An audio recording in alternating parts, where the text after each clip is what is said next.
So we had a bit of a rhubarb situation.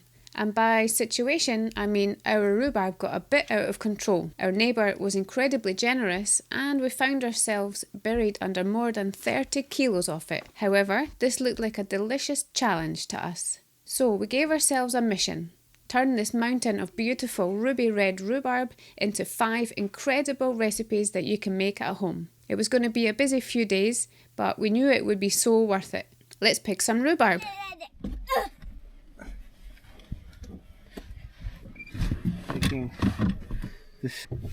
Hello. Hello. To Niels' house. I must say we've hardly had any mosquitoes really. No, it's true. Maybe we've exterminated quite a bit of them by now. We must have. And stopped them from breeding. Yeah, it's really not as bad as it was last year. You're excited. At first, Vince used the big scissors, but soon realised, thanks to my advice, that just pulling the rhubarb off was much more efficient.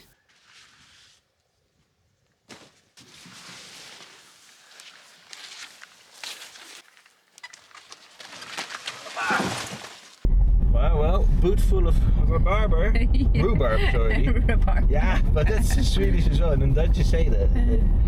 Now, the most important part of prepping rhubarb, and I can't stress this enough, the leaves are poisonous.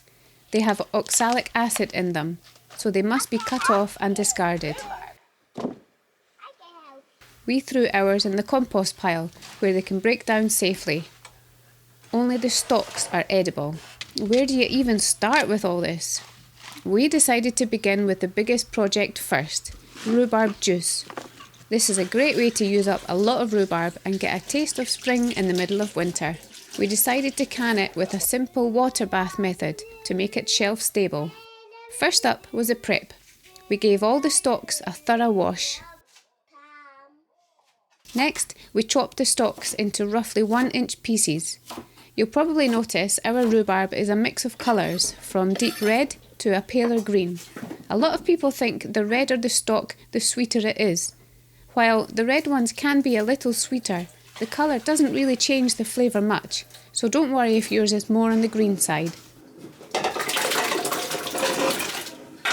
Yeah, I think you can do another 2. In our biggest stock pot, we combined about 4 kilos of chopped rhubarb with 8 litres of water and no sugar. We brought this to a simmer and let it cook for about 20 minutes until the rhubarb was completely soft and had infused the water with its gorgeous colour and flavour. It's very, very full and it's boiling over. Vince went too much. Vince went over the top with it. Vince did a Vince. Vince pulled the Vince. And then we've got the next bit that I remember is trying to squeeze it through a dish towel.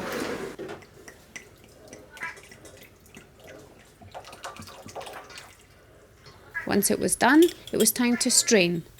We set up a fine mesh sieve lined with cheesecloth over a large bowl. The disaster waiting to happen? Yeah, Yeah, you think it's going to be a disaster? I think it's going to be a disaster. I reckon your best bet is to We put should it... definitely not put it on that. That's going to melt, of course. Right, okay, then So I will a put wooden, it here then. or on a wooden chopping board. Oh, that is hot metal there.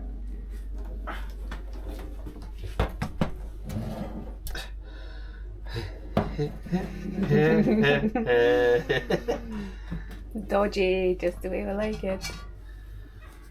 We carefully ladled the hot mixture in and just let it drain.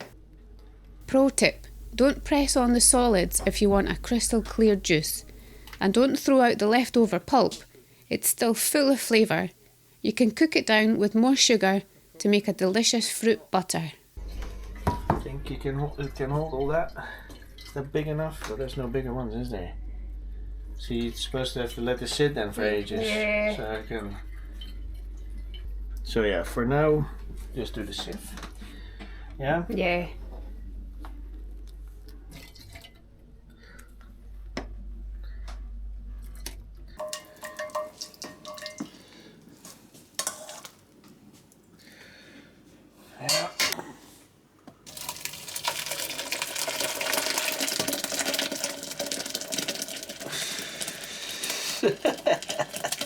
Yeah. Yeah. Okay. Very well. Definitely a whole bunch you can still squeeze out at the end. Yes, once it's cooled down there, definitely. Okay.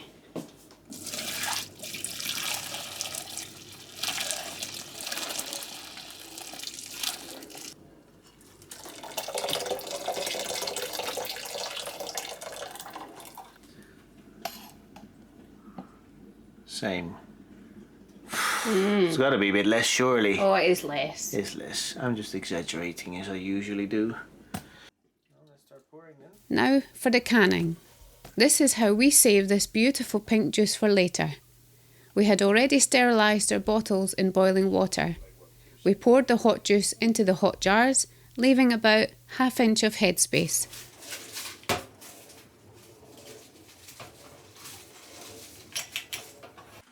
These jars went into our biggest pot, where the water should be covering them by at least an inch.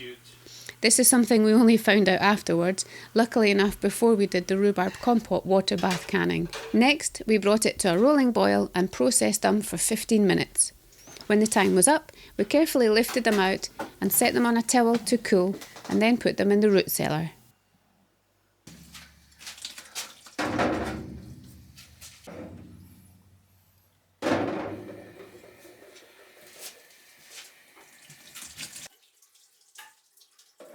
Now it was time to sterilise our new mason jars, which was easily done with 2 dishwasher cycles. And while we waited, Vince could unpack the pressure canner. We got a new pressure canner. That's very exciting. So today we're going to try it for the first time. I didn't get this American brand. I think it has something that American in the name. Our subscribers Rob sent it to me, but it is incredibly expensive here in Europe. And this other brand, Presto, seemed to be quite highly recommended online as well. So we thought we'd go for that and give it a go.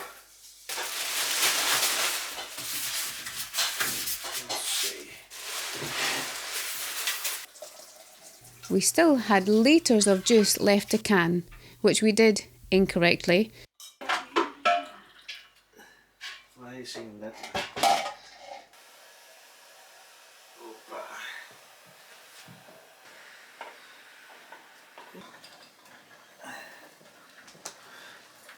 And of course we had to taste the final product.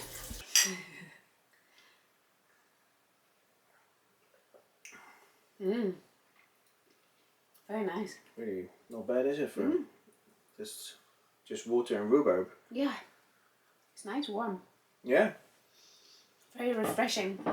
Yeah, if it's cold, it would be nice. Now it's still a bit warm, but certainly quite sour and bitter. But it's not too sour. No, it would be nice to add something sweeter to it, maybe. Yeah. But at least like this, you have the choice to add something or not. It can be without sugar like this. With the juice canned and cooling, we moved on to our next recipe. The most versatile recipes of them all. A simple, beautiful rhubarb compote. This is an amazing building block. You can spoon it over yogurt, drizzle it on pancakes, as you'll see later, or even use it as a filling. Nowhere near the biggest pot that I have. Once again. Oh my god. Oh, sweetie. We tossed our chopped rhubarb into this huge pot. I was going to use an even smaller pot before this. This is... Okay, there you go. Rhubarb is incredibly tart, so it needs sweetness. But how much sweetness is entirely up to you. We used sugar in this case. We also added the juice of several lemons to brighten everything up and help it gel. We gave that a good stir and let it simmer over medium heat. It's amazing how quickly the rhubarb starts to break down and release all its juice. So in the beginning I thought that maybe I should add water to the recipe, which I didn't, thankfully, because as you can see there is a huge amount of liquid that comes out of rhubarb. So they've only diluted it and made it less flavorful. Going well. I've turned up the heat because it's taking a while. Should we blitz it or?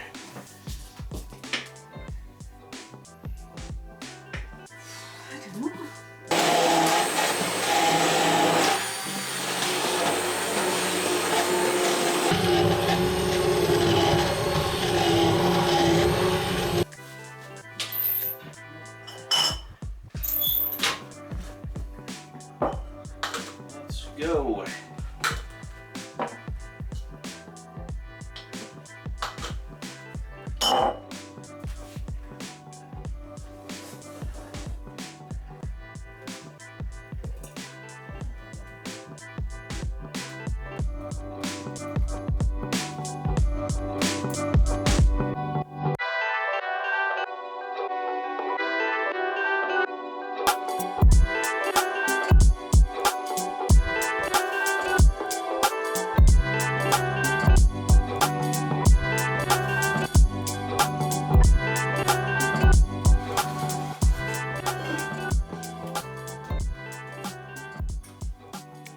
That was the last one. Now it's not full, so I won't be canning this one. This one will just go straight in the fridge once it's cooled down and ready to use. These we're gonna put in this giant thing.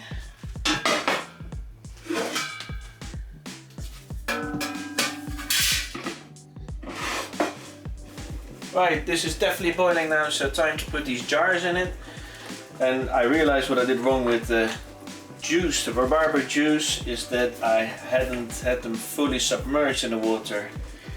This time around I am going to do that. Thanks to this gigantic pot, that's not a problem. So we'll pop these in and make sure that they seal, and I think that takes maybe 15-20 minutes. Yeah, now they're starting to get submerged, so hopefully with the next two.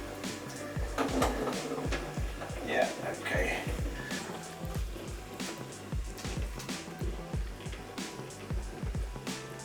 Okay, moment of truth. Gonna take these out, let them cool, probably, overnight, and then hopefully they will seal themselves properly as they cool down. One lid popped off in the process straight away at the beginning, so I seem to have not been able to tighten that one. I replaced it with another lid. We'll see what happens with that one. I might just keep it separate.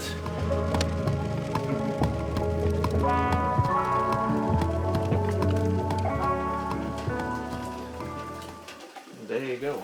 While the compote cooled down overnight, we got started on the next recipe.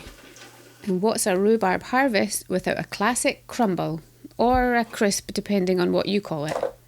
It's simple, it's rustic, and it's a favourite for a reason. That mix of tart fruit under a sweet buttery crunchy topping is just hard to beat. In fact, this version is even better because I made one with a crunchy top and a biscuit bottom. We start with the biscuit layer by combining flour, sugar and baking powder. Next we incorporate the butter and egg with a pinch of salt and knead the mixture until we have a cohesive dough. When the dough is ready, we spread it out as evenly as possible in an oven dish. Next we make the filling. We put the rhubarb in a pan and add lemon zest, lemon juice and sugar. We heat over a medium heat until it starts bubbling and then lower the heat and add cornstarch. You definitely need the cornstarch here. It thickens the juice as the rhubarb bakes and it saves you from a runny mess. Simmer for 5 minutes and let it cool for another 5.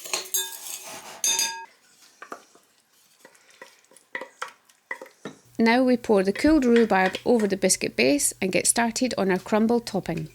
For this we mixed rolled oats, sugar and vanilla infused sugar in a bowl and add melted butter.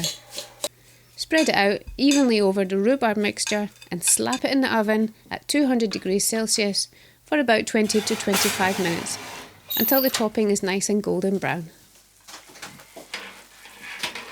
Okay, with the crumble finished, the house smelling amazing, our juice canned and our compote cooling on the counter, this feels like the perfect time to ask, What's your favourite thing to make with rhubarb? Is it an old family recipe or something totally out there? Let us know in the comments below. We're always looking out for new ideas.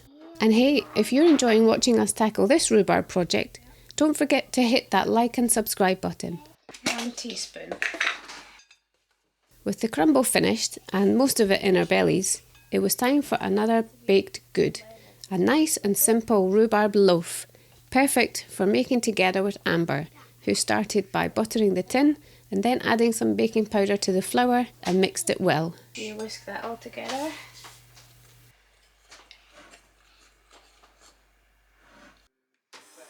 Then we whisked together egg, milk with vinegar, oil, sugar and vanilla until well combined and smooth.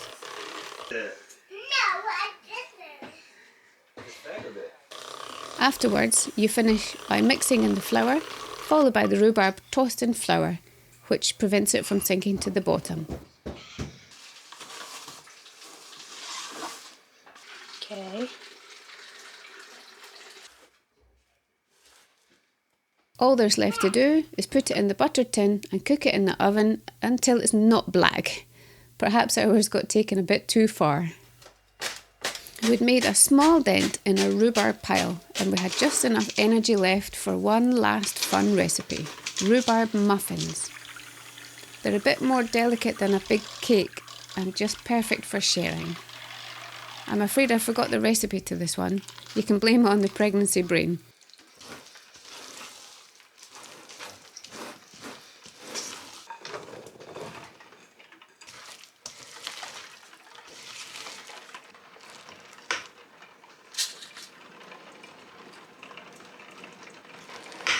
I do know that they were tasty, but there was certainly room for improvement. We were not out of the woods yet. There were still 24 kilos of rhubarb left which had to be chopped and frozen. It's by far one of the easiest things you can freeze. Just chop, bag and chuck it in the freezer.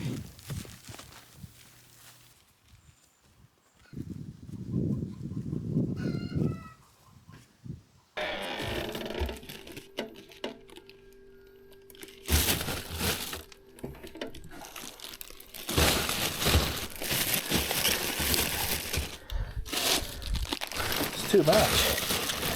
Too much. Plenty full.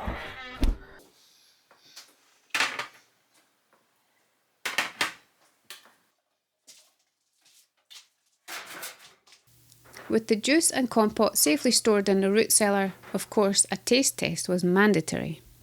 What a job! We started with what seemed like a huge task and ended with a bunch of preserved goodness and a counter full of treats. It's amazing what a little work and creativity can turn a harvest into, no matter how big. We really hope this inspires you to get into your own kitchen, whether you have a garden surplus or just found some rhubarb at the market. Thank you so much for joining us on this marathon cooking video. We had an absolute blast turning our rhubarb pile into these 5 delicious things. If you enjoyed this video, please give it a thumbs up and don't forget to subscribe and join our little community here. We have so many more projects and recipes planned that we can't wait to share with you. Thanks for watching and we'll see you in the next one. That goes really well with the pancake. Yeah, really nice. Mm.